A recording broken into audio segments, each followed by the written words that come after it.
All right, so first step we have to do is identify the reactants and the products. Well, I know that my reactants are going to be to the left of this arrow, so these are my reactants, and my products are going to be to the right-hand side of the arrow, so these are my products. Cool, did the first step. Check.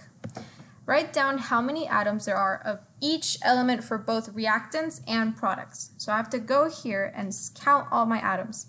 So I know that I have potassium K atoms, and I know that I have nitrogen N atoms.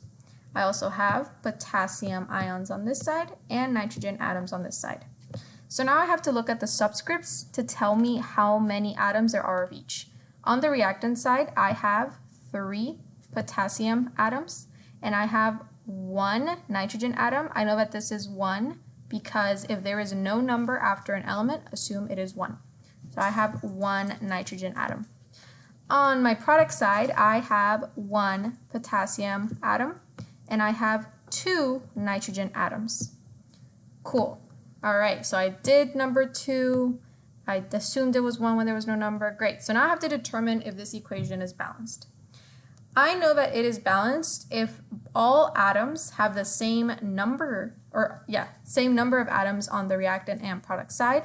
So potassium has 3 atoms on the reactant side, 1 atom on the product side. So I know that this equation is not balanced. This one is not balanced. I do not have the same number of atoms on the reactants and the product side.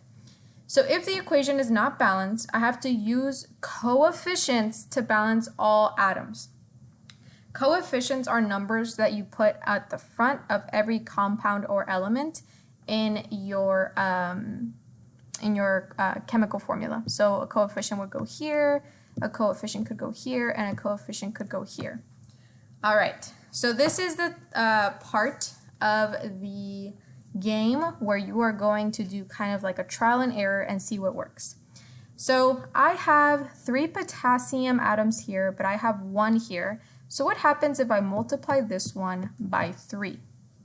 If I put a 3 here, I now have 3 potassium atoms on my reactant side, and I have 3 potassium ions or atoms on my product side. Cool. So let's see nitrogen. I have 1 nitrogen here, but I have 2 over here. So what if I multiply this side by 2? I can only change coefficients, so I can only put a coefficient of 2 here. Great, so now I have 2 nitrogen, so when coefficients are here, they multiply by the subscript. So 2 times 1 is 2. I have 2 here, and I have 2 here, and this would just be a 1. All right, but because I put this 2 here, now I'm multiplying 2 times this little 3. So now I no longer have 3, I actually have 6 on this side.